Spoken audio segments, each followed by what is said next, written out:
Well, Kobe, before we let you go, we also want to touch on the fact that we saw on Twitter that Jon Jones was in your sights as well when he retweeted his support for GSP, and then you retweeted that, and you called him a loser and the biggest fuck up in the history of MMA. I'm just wondering what brought that on, because that seemed like a little bit of a random way to sort of retweet Jon. Yeah, I mean, I'm saying truth. I'm saying facts. I mean, I'm just speaking my mind. I didn't know I wasn't allowed to speak my mind in this world. I think I know him more than most people since I lived together with him 2 years. The guy's a fake, man, and just his little fucking baby face tweet to Georgia St. Pierre, I just got under my skin. I mean, he's like trying to act like a saint. Oh, I'm praying for you. Shut up, man. Go do some more coke. Go cheat on your wife some more, man. You're a piece of shit dirtbag.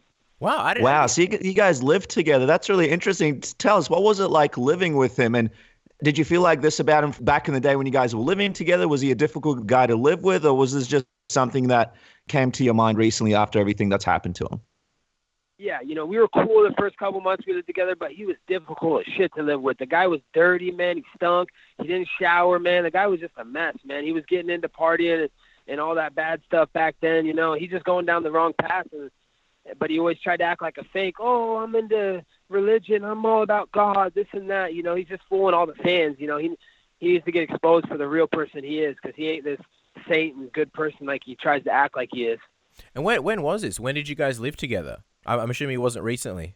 Back in, let's see, I graduated college in 2012. So, no, wait a minute.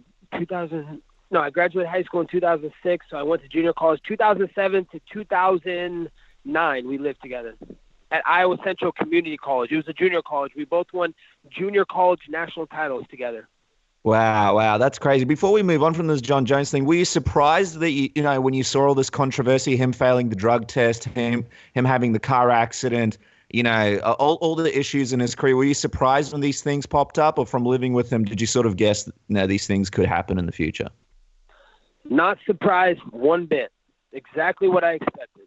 Wow. All right, Colby, look, we feel like we've been greeting with your time. We could talk to you all day, but as we let you go, what's the time frame? When are you looking to get back into the octagon? What is the ideal time when you'd like to fight again?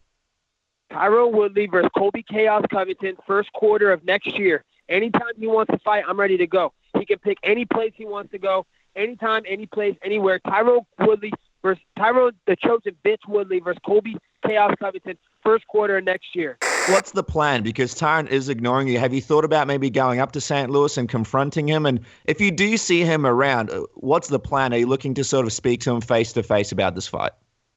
No, there's not going to be any friendly terms. This is not talk. This is not something that we're promoting. This is real legitimate beef. We have an actual feud. If I see that dude in the streets, we're going to be throwing blows, and he's going to end up face down unconscious on the concrete. So I have no respect for Tyron Woodley. The guy's a piece of shit. He tries to claim all this shit.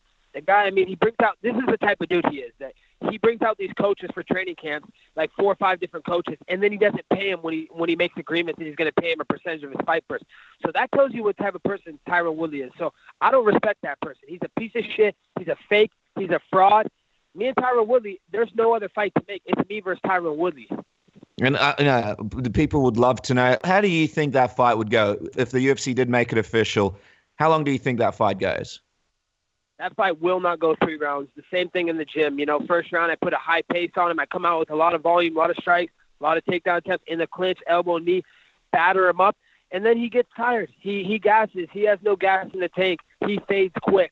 He wouldn't make it 3 rounds. I guarantee it on my contract, on my UFC contract, within 10 to 12 minute mark range in the fight, he'll be dead and broken, and I will have dogged him just like I did in the gym. Wow, that's a big stake right there, betting a UFC contract. Just quickly, Colby, you mentioned that Tyron doesn't pay his coaches, or he doesn't pay the promised percentage. What exactly did you mean by that? When did that happen? It is what I said it mean. I say the truth, man. I'm not a liar. I'm not a racist. I'm a realist. I say the truth. It is what I said. He brought coaches out to help him with his training camp, 8 to 10 week training camps that are staying with him, depending on their families, to put food on the table for their families, and he stiffed them and didn't pay them, and they're left out to dry with no money that they were promised. When was this for the Maya fight? Was this at ATT? No, this happened, I think, for his fight with Lawler. when the first time he was fighting for the belt. So, I mean, you could ask anybody. You could go to St. Louis, ask the boxing coach, and he did it too. This guy named Jake Thornton, he has Instagram. You can go to the jiu-jitsu guy that he brought in. Same thing, man. I'm not making this shit up, man. This is actual fucking facts.